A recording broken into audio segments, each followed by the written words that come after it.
All right, and we're back again for another Lakers Fast Break podcast. It's Gerald Glassford from Lakers Fast Break, Pop Culture Cosmos, and Inside Sports Fantasy Football, welcoming you to another great program that we've got here in store. And the Lakers are on a roll, officially. You can say, like we do here in Vegas, he's on a roll right there at the craps table. Yes, the Lakers have won 6 in a row. They are the best record in the NBA, right? The best record holders in the NBA. I think 6-1, looking very good at this point in time. Another, stop me if you've heard this before, come from behind victory at Chicago. And there's a lot to talk about when it comes to Chicago. But first, I want to introduce my guest. He is back once again for more pain and gain, like the film that made no money from The Rock and Mark Wahlberg and all that, but that's another story altogether. It is my good friend. It is one of the guys behind Voice from the Underground. You got to check out their awesome podcast each and every week. In fact, I was on their latest episode for a few minutes anyways to talk about The Watchmen.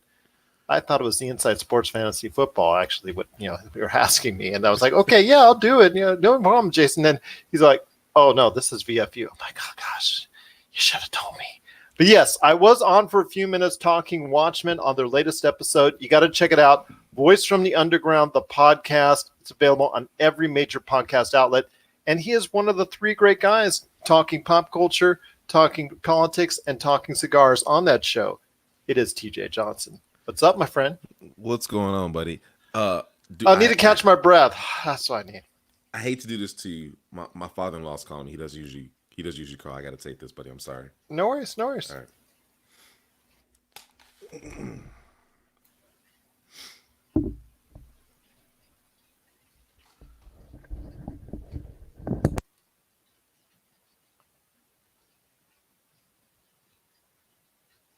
Well, I will say this. It was a stretch for me as far as because I had to go. Well, get this. I had everything planned out with TJ as far as getting to the show, making sure it's on time, running all that. But wouldn't you know, life got into the way of what I was trying to go ahead and do. Had to go pick up the daughter from dance class, went to go ahead and pick her up. Thought it would be no problem during the course of time. Going to Costco, get some gas at the local Costco here. Thought it'd be no problem. Roll right up. Wouldn't you know, my cars were at home, so I had to race back on no gas, pick up my daughter, and head back to Costco just in the nick of time.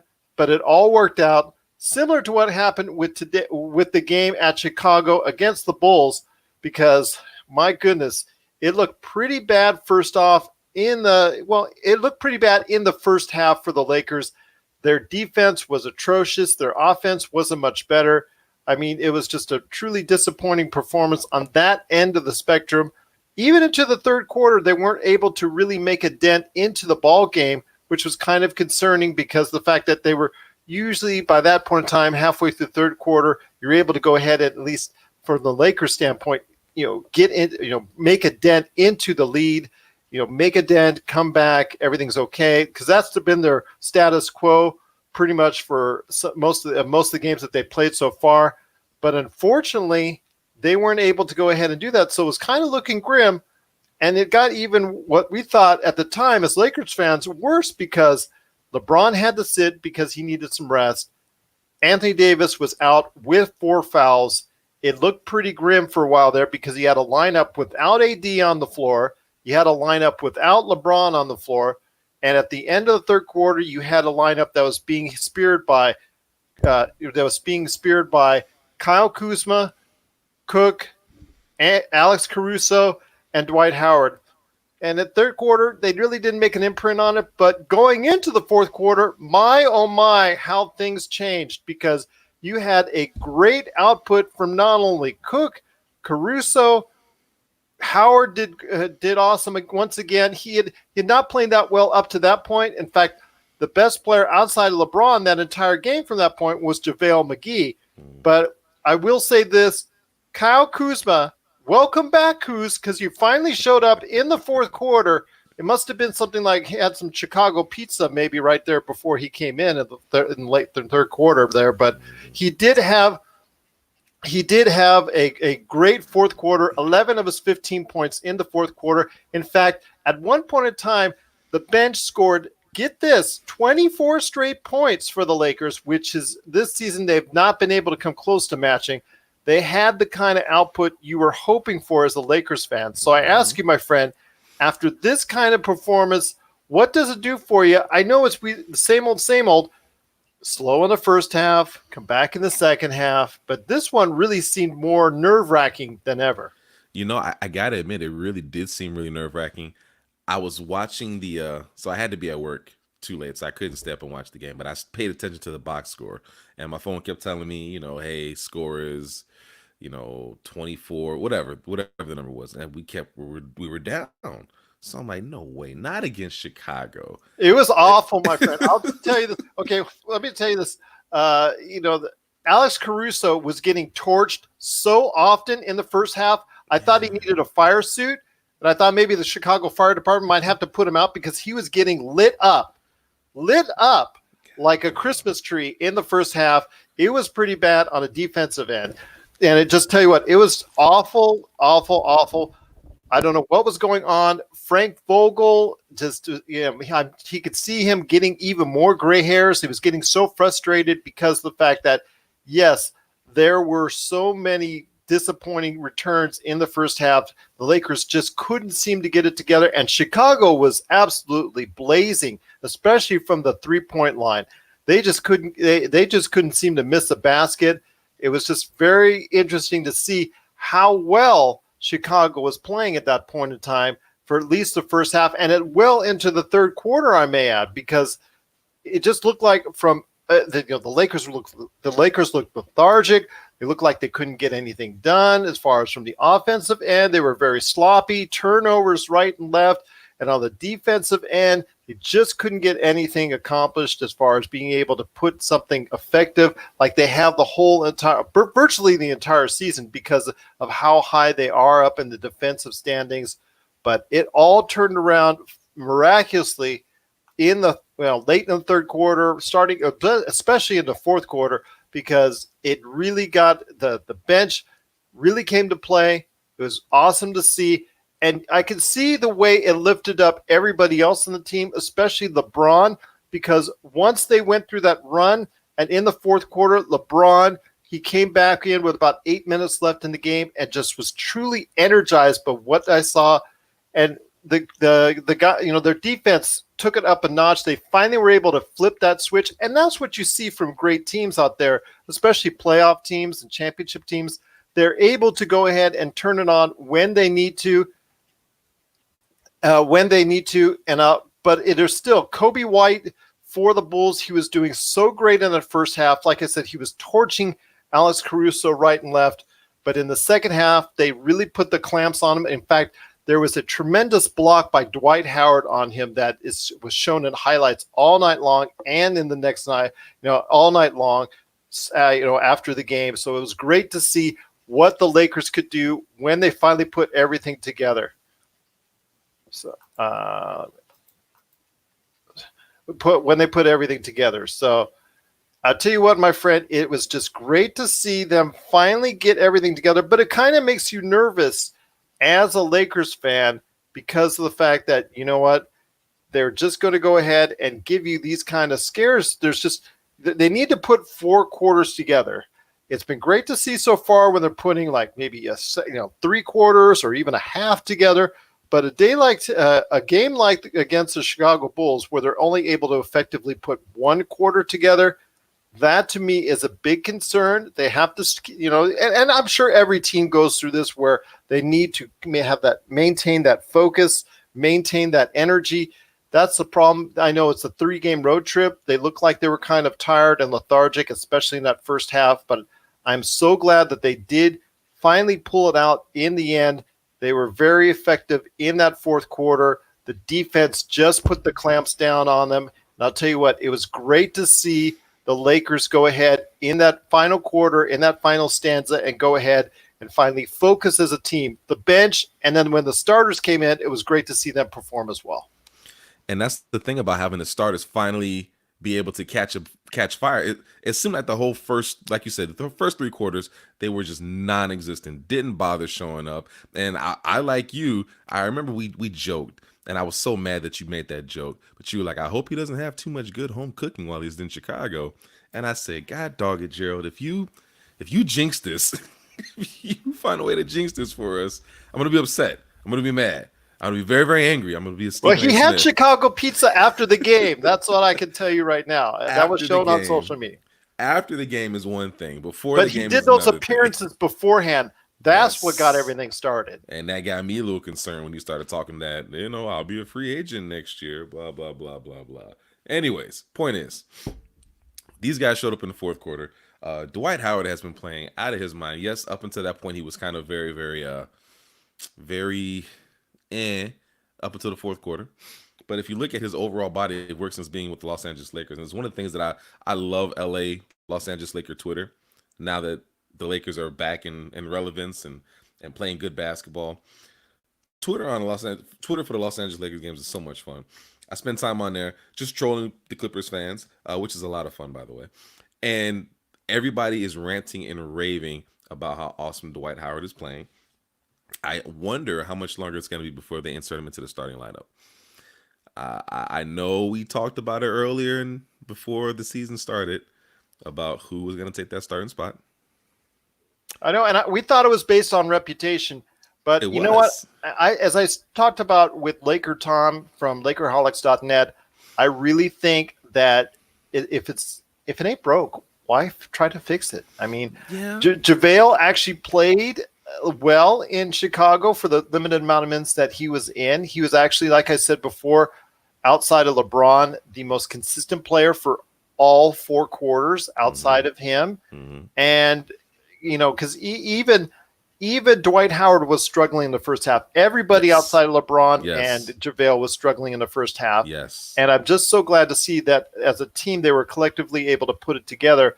I just think right now, Dwight Howard playing the minutes, and at the times he is playing against bench guys primarily when he first comes into the game, builds his confidence up, allows him to be the bully, allows him to push people around, as we've seen, allows him to get like 2-3 offensive fouls on bad picks or anything like that, or pushing somebody out of the way and him going, what? I didn't do anything. And you see on the replay, he just like threw an elbow that threw a guy 10 feet.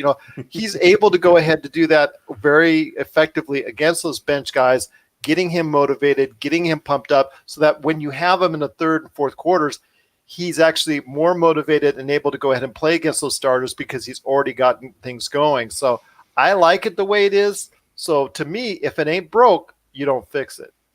And while I agree with you, I also know that when they seem to have a good thing, they kind of like to push the envelope. At least most teams do. If they have a good player that's coming off the bench, unless you're Lou Williams, they want to keep him off the bench because that's just what he's known for. But they tend to want to push the envelope. I would not mind continuing to have Dwight Howard come in off the bench, considering that he shows up that second unit and that he has been extremely effective in that second unit. I think it's a great idea. I just don't know if the fever for Dwight Howard is starting to creep up. People are starting to talk about him more and more, and it's not at the butt of jokes right now. It's actually in great conversation. So it's just my curiosity is just how long it's going to take for them to be like, okay, go ahead and make him a starter. I hope that they don't. I prefer them not to do that for all the reasons that you already mentioned. I would definitely prefer that. Exciting to see that the guards actually showed up to play too. I know that that's one of the things that we were really concerned about going into this season. And again, I'm a realist, so we have to be very, very, very, very careful with this. This was against the Chicago Bulls. We were down big. 19 points. Against the Chicago Bulls. We played from behind again against the Chicago Bulls. So, while I am excited that we've got the win, because it's important to still pull out those victories, I'm a little concerned about the fact that we were down 19 against the Chicago Bulls. Led by Zach, Cody, Kobe White. White. Yeah, like that's concerning in itself. But again, we pulled off the W, so we're not gonna hang on to too much. And then we also got a great win in San Antonio as well, which was my only concern for the 3-game road trip. My big concern was San Antonio, and we As was mine. And we had the biggest scare with Chicago. How about that? But anyway, so the guards finally show up. And that's a great thing to see. Obviously, Caruso, he showed up. Quinn Cook just was phenomenal. 17 points off the bench. Played great basketball. And then, yes, as you mentioned earlier, Kyle Kuzma finally showing up, hitting that buzzer beater 3 to end the half, and then just completely showing up. And finally, while I won't say he's in a rhythm, he's getting into a rhythm. He's getting his basketball legs under him. And now we're really going to be able to see what this team looks like full force. It's exciting. I'm concerned, though. And here's what I'm concerned about. This is going to sound really, really weird. But LeBron has had his third triple-double in 3 games. LeBron will be 35 next month. Father Time is undefeated. I just don't know if I want to be the Lakers general manager or the Lakers coach that keeps riding this wave this early in the season. Does that make sense? I don't want to continue to beat up on LeBron this early. You already see Kawhi's missing a game on Friday for missing 2 games. He's already missed 2 games because he's missing the game against, or as we're recording this, he is missing the game against at home Milwaukee Bucks, which to me is very surprising, especially because it's Giannis Antetokounmpo. Yes, absolutely. So he's already been getting maintenance in regards to just having days off. And we are maybe 2 weeks into the season, and LeBron is on his, played all 7 games, 6 games on a winning streak, and on those 3 road games, they've all been triple doubles. I'm just concerned that we're using him too much. Now, I love his tweet. I love how he put out the Washed King to kind of fire back at all the haters who had something to say about him after last season when he only played 55 games. I love it. I love what the NBA has become. The NBA has become year-round entertainment. From even after the finals, from the Twitter back and forth, the jocking of position, the showmanship of it. I absolutely adore all of it. My concern, though, is that he has a point to prove, and that's great. He's got a axe to grind, and that's great. But this is bigger. This is bigger than a 6-game winning streak. This is bigger than the best record in the NBA right now. Your window of opportunity is very, very, very small. The Lakers need to be very judicious in how they utilize LeBron James. They need to be very judicious in how many minutes they allow LeBron James to play. They need to be very judicious in how much to lean on LeBron this early in the season. Again, we're 7 games in right now, and LeBron is playing phenomenal basketball. I feel like he's peaking, and this is supposed to be mid-season towards end-season form LeBron, and we're getting this right at the beginning of the season. So while it makes me excited to see what it could be, it makes me nervous to see what it could be at the end of the season too, because this is a lot that we're putting on the brother right now at 34, going to be 35 years of age this year. Well, I'll tell you what, I did see some signs of fatigue in San Antonio. You can see in his shot selection and the fact he missed several layups there.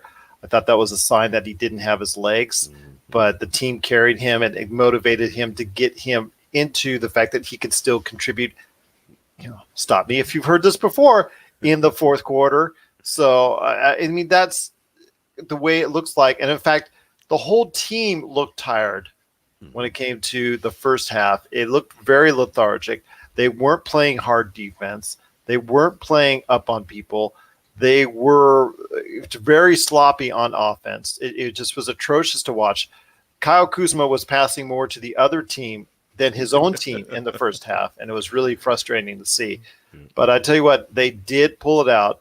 But again, this is like a broken record. So how many times can you have a broken record until you can have no more records at all? Exactly. So that's to me it's a bit concerning that they're 6-1, but they're not dominating like a 6-1. It's kind of weird because they have the second best point differential in the NBA, but the way that they're playing, always from behind, always blowing people out in the fourth quarter, you can only do it for so many times. And that's what this record against these other teams will do, because you're playing teams that are not quite as good as you are. But again, as it has been noted to me, and as I've listened to other shows, read other reports and things of that nature, I mean, when you play the Philadelphias, the Clippers, the Milwaukees, the even to an extent maybe the Rockets, maybe even Denver, maybe even Utah, all those teams that are expected to be at or near the top of the NBA, you can't always get away with it. Especially if you're on the road.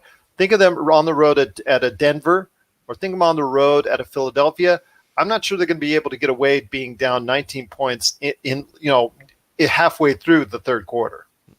I would agree with you wholeheartedly, especially as you mentioned Denver being that elevated altitude in which they play basketball. You're at a disadvantage already, and now you're trying to have this comeback from the fourth quarter. Bro, that's not a good look. They need to be able to play consistent basketball for 48 minutes, and they just haven't been able to do so thus far. And as you mentioned with Philadelphia, that's a tough arena. I've actually been to a game in Philly.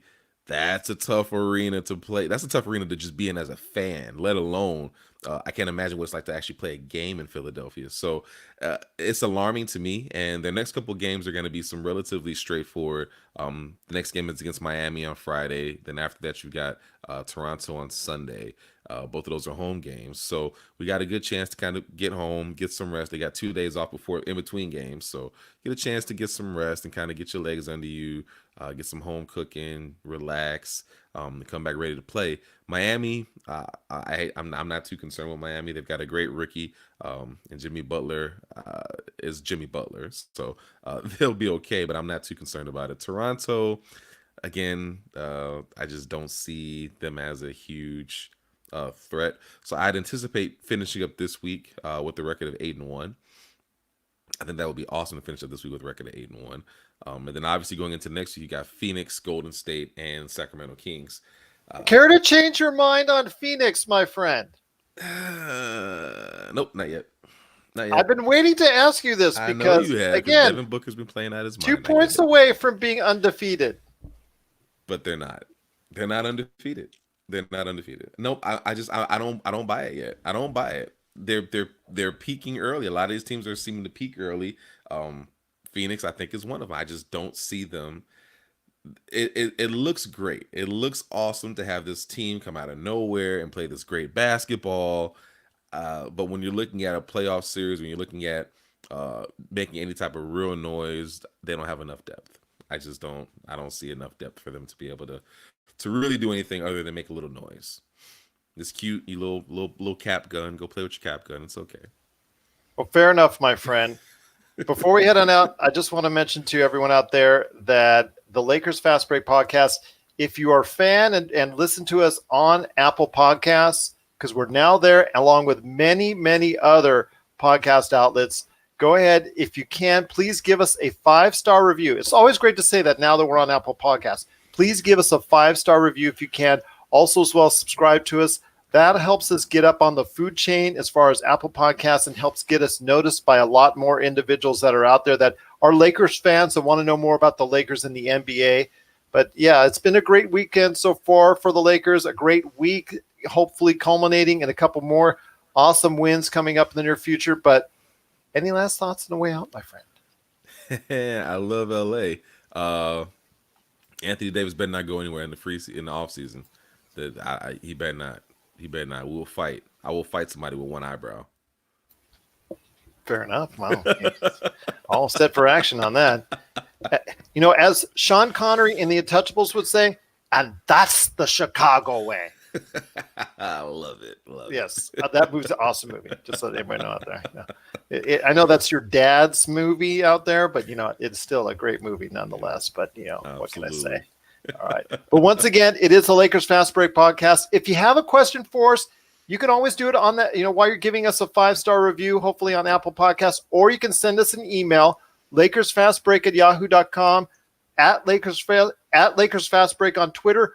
Or you, my friend, have also at VFUPod on Twitter, and also myself at Pop Culture Cosmo on Twitter. I mean, it's just a great time. We've got Pop Culture Cosmos coming up on the weekend, the PC Multiverse, more inside sports, fantasy football. I'm going to get you to talk fantasy football next week. You can count on it.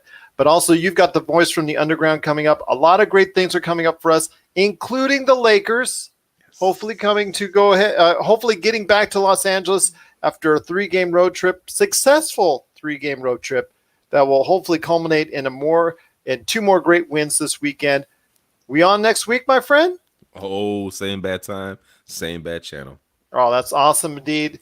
I'm always glad to have you here. Hopefully I won't have to run out of gas and go, try and make sure I got that last drop, squeeze it as I go roll into the Costco right there. Oh my gosh, I'm like so nervous. Good thing I have gray hairs already. So that's all I'll say.